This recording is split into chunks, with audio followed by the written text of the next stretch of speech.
Shalom, selamat pagi kekasih Tuhan.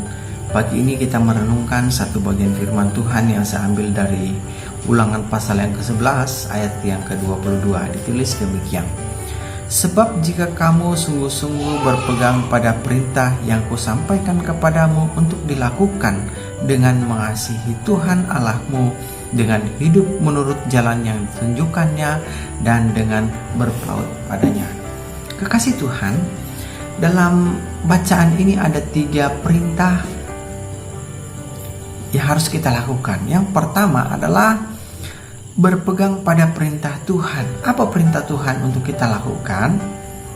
Ya, kita membaca di dalam Alkitab ada banyak perintah yang Tuhan perintahkan untuk kita lakukan. Contohnya seperti mengasihi orang lain, berbuat baik, itu adalah perintah yang harus kita lakukan dalam kehidupan kita. Nah, ada banyak perintah di dalam Alkitab dan itulah yang kita lakukan.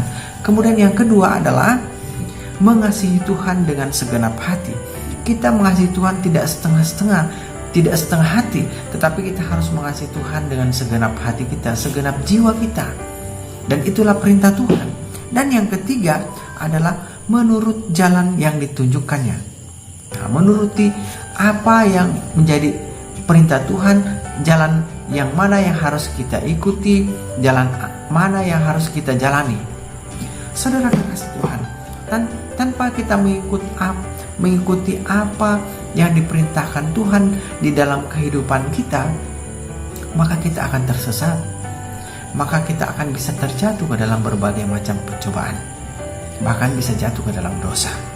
Nah, saudara kekasih Tuhan yang saya kasih dalam Yesus Kristus, mari kita merenungkan bagian firman Tuhan ini. Ada 3 perintah yang harus kita lakukan dalam kehidupan kita sebagai anak-anak Tuhan. Yang pertama tadi adalah berpegang pada perintah Tuhan. Mari kita terus berharap kepada Tuhan. Yang kedua, mengasihi Tuhan dengan segenap hati. Banyak tantangan yang kita hadapi, tapi kita tetap mengasihi Tuhan. Yang ketiga adalah menurut jalan yang diperintahkan Tuhan. Mari kita ikut jalan Tuhan. Kalau Tuhan katakan kita berbuat baik, mari kita berbuat baik.